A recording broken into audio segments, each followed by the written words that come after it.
Now, are you in favour of town planning that ensures your work, your shops, your education needs, your healthcare and leisure are all within a 15-minute walk or cycle ride of your home?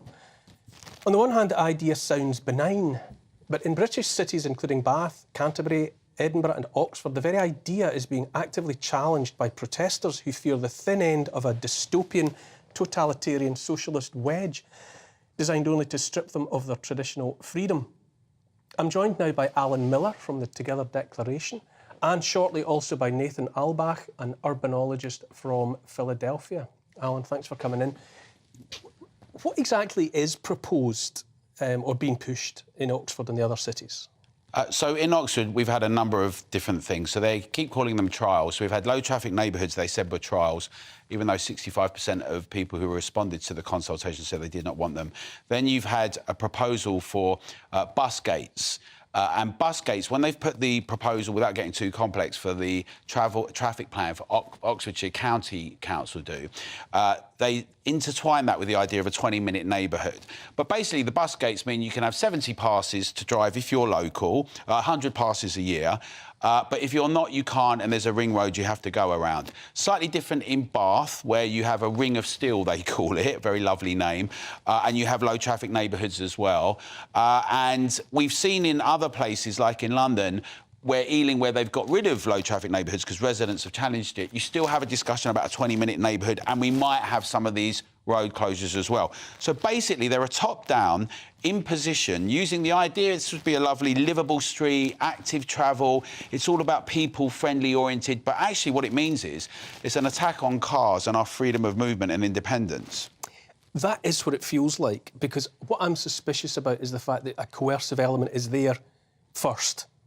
You know, that whatever big flower boxes blocking roads, talk of fines for people that use their car on the wrong sort of journey too many times in the year. You'd have thought if it was a naturally utopian, good for the people initiative, people would just naturally incline towards it without having to be pushed. Absolutely. Well, one of the things is as well that we've seen in Oxfordshire with the County Council, we've seen that in the consultation, they had a report and a survey done beforehand, but they suppressed it according to Freedom of Information revelations that were in the Times this week and the Oxford Mail until after the consultation ended, because apparently the councillors didn't want people to see what this would mean, would contradict their very own study. A bit like what's happened with Sadiq Khan, it sounds like, with the ULEZ situation. And our point at Together is that why we say free our streets but also take back democracy is that the public should be at the heart of town and city planning, urban planning. What we need in terms of travel, dynamic trade, infrastructure, housing. You know, what happened to local authorities, the idea they would provide decent services?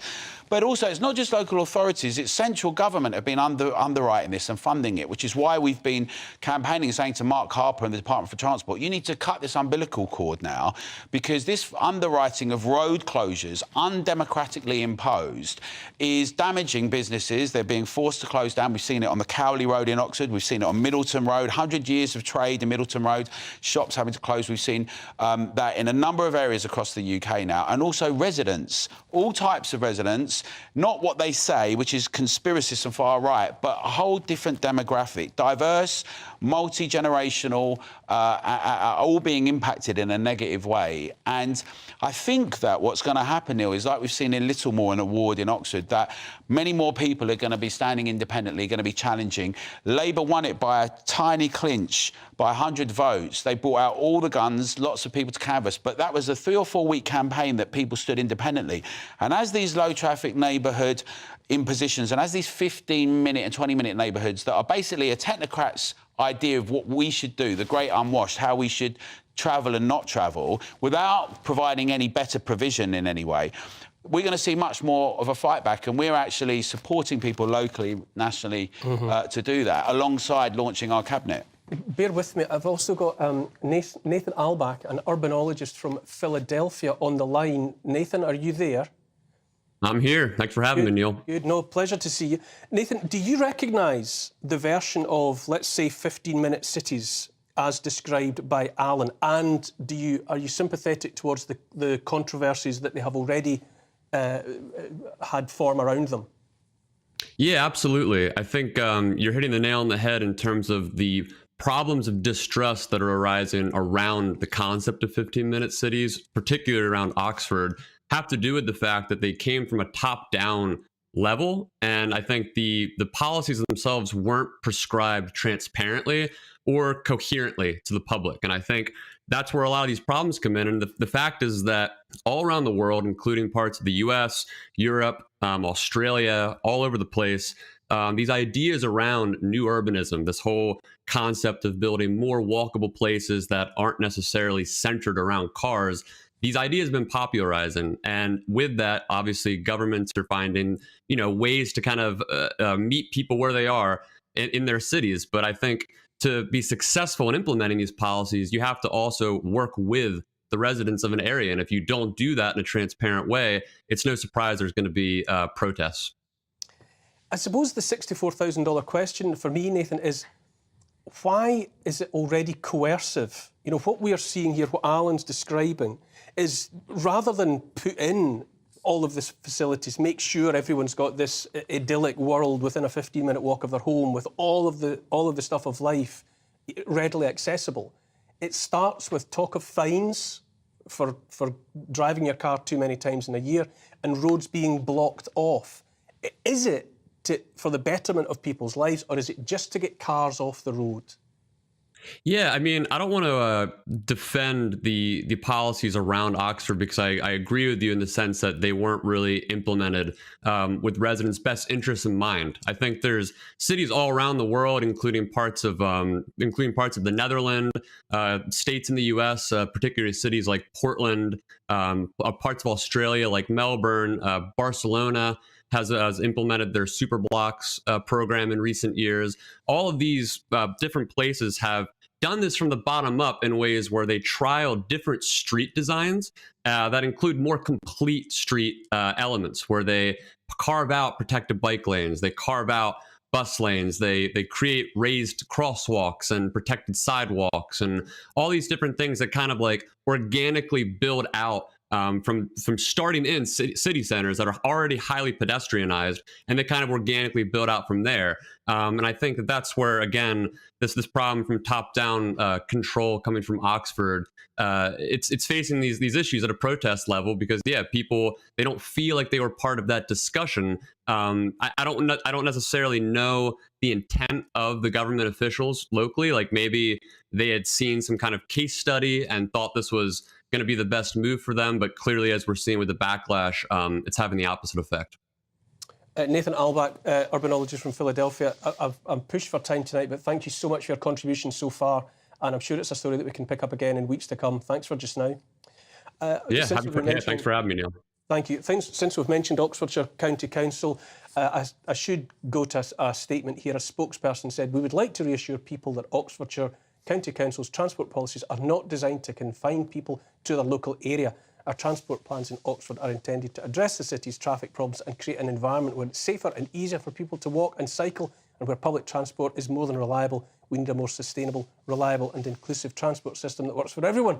Policies are debated and decided by Oxfordshire elected councillors using local insight and information." Sounds lovely, Jacob. Do you buy it? Do you think they really do care about the people, or are they just using a velvet glove to slip in the iron hand of control? Well, there's kind of a reason why these policies go hand in hand with the same kind of policies advocated by environmentalists. It's not just because they want to kind of reduce car use and reduce fossil fuels going into the atmosphere or something like that. It's because they share with lots of environmentalists a culture of low expectations around human beings. They think that, in the same way as environmentalists think lots of producing of consumer goods is kind of bad because more is kind of worse, similarly, they think lots of travel, lots of going to different places, you should be happy with one pub in your local area. The fact that you like the one kind of a 20-minute drive over is bad. Your viewers will be very familiar with that WEF slogan, "You'll kind of own nothing and you'll be happy," which in a way is just a rationalisation of economic distress, the fact that we can't produce enough goods to satisfy people's needs. This is like you'll go nowhere and you'll be happy. A low expectation of humanity. Do you think that underscores? Yeah, I think this goes back to your monologue, actually, that the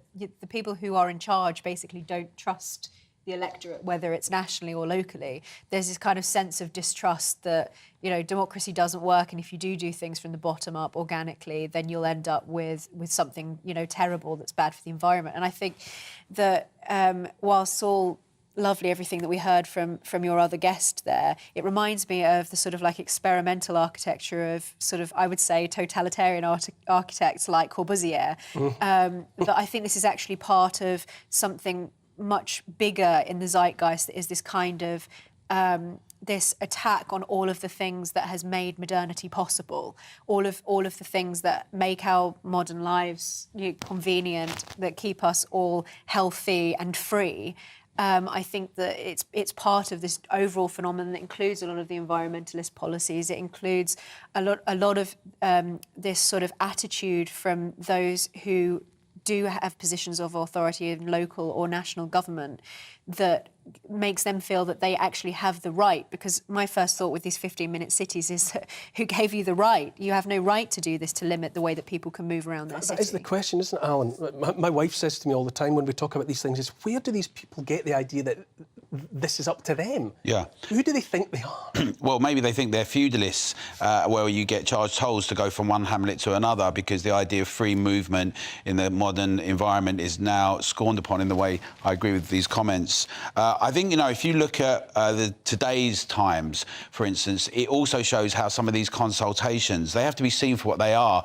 Dodgy data quite often, councillors and councils not wanting to respond, showing that they even on their own terms, they're not actually, they're disingenuous and they're dishonest. And we have such a low level of trust at the moment, which is a problem. For anyone who really wants to change things, we've got to believe that we can do it. I mean, it's a bit to this point. We've got to believe that humans are capable of doing things for betterment and improvement. We've got to have a bit of that ambition, that urban planning that's about dynamism, wealth creation for all. And at the moment, and I call them technocrats, and I think they're all very similar, the ones in central government and the local authorities. It's not just one or the other.